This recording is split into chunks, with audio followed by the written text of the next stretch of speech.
Under Milan, he was the Minister of Native Affairs and therefore directly responsible for all the key acts passed by Milan's government. Once Prime Minister himself, he continued to restrict black rights.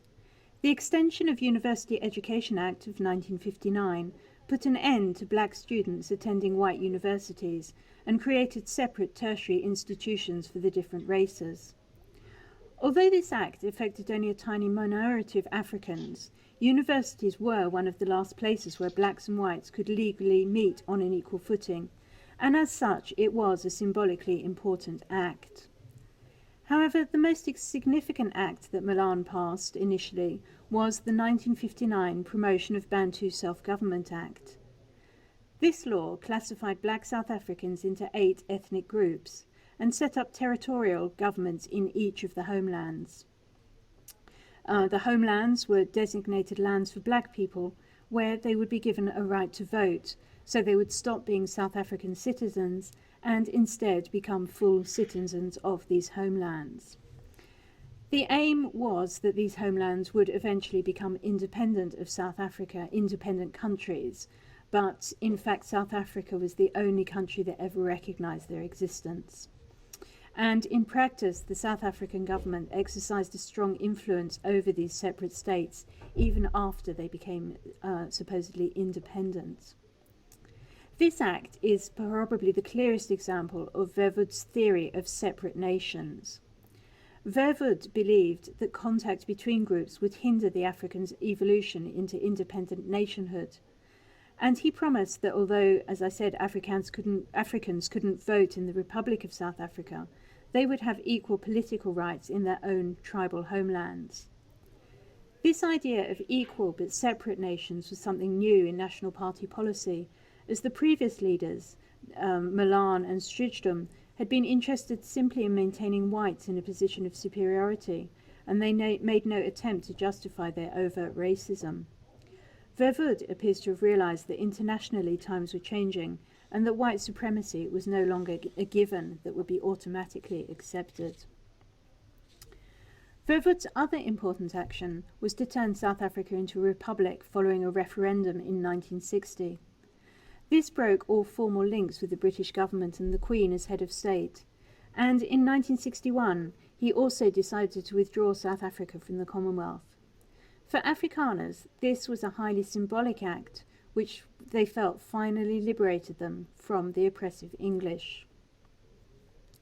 For white South Africans, the 1950s and 1960s were a period of boom and unprecedented prosperity, and they enjoyed one of the highest standards of living in the world. Almost all white people had servants. All managerial jobs were reserved for them. They had good health care and excellent schools for their children. Blacks, on the other hand, lived in extreme poverty, often without running water or electricity. Families were often forced to live apart. Without a job, wives could not remain in urban areas and were forced to move to the homelands, where they would see their husbands for a couple of weeks once a year if they were lucky. It was inevitable that discontent would occur eventually in black areas. And I will return in more detail to the ANC next year, in my next lecture, sorry. But for today, it was founded in 1912. And for today, I want to skip ahead a few years.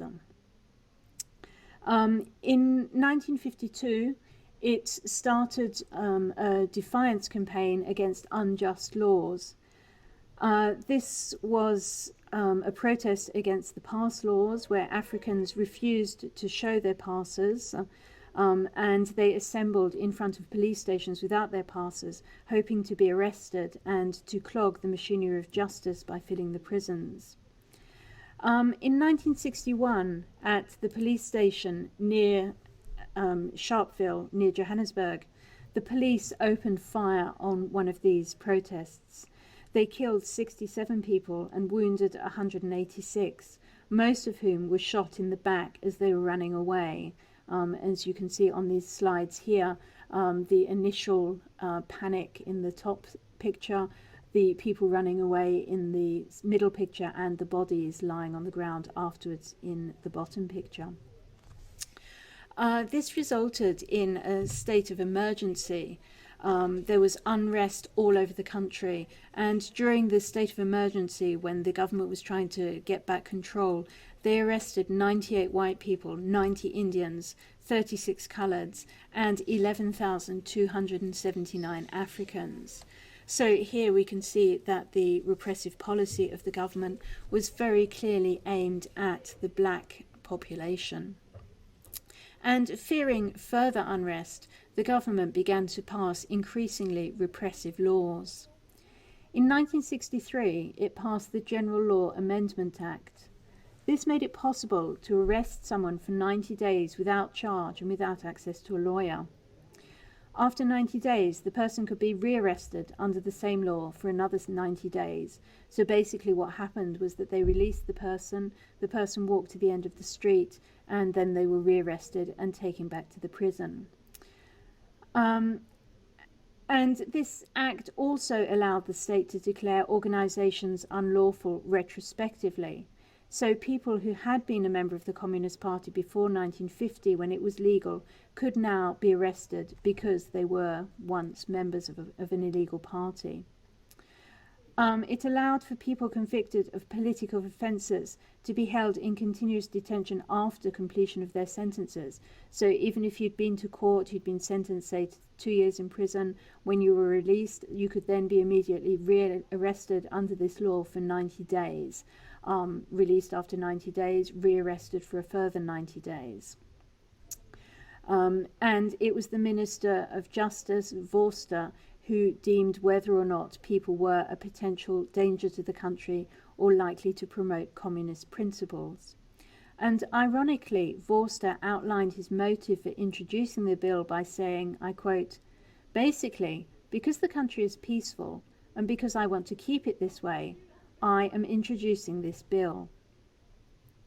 In 1965, the Criminal Procedure Amendment Act changed the terms of the 1963 law by increasing the period without charge and without access to a lawyer to 180 days. This was largely to simplify the policeman's life, since it meant they didn't have to rearrest someone after 90 days, but only after 180. And then finally, in 1967, the Terrorism Act allowed for indefinite detention without trial. This was one of the most important pieces of legislation passed by the South African apartheid regime. It clarified terrorism in such a vague way that it could be used to arrest someone for almost any crime, and the burden of proof lay not in the arresting officer to prove the detainee's guilt, but in the terrorists themselves, who had to prove their innocence. People arrested under the Act could be held in indefinite detention without trial, without access to a lawyer, and without their next of kin being informed. Basically, people just disappeared.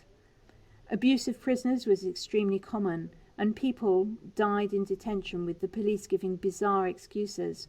For example, brain damage after they slipped on a bar of soap in the shower, or jumping out of a barred window which was on the 6th floor when they were trying to escape from the police. Other people simply vanished and no body was ever found. In 1969, Vorster, who was by then Prime Minister, established BOSS, the Bureau for State Security, whose role was to identify any threat to the country and to collect, evaluate, correlate and interpret national security intelligence information.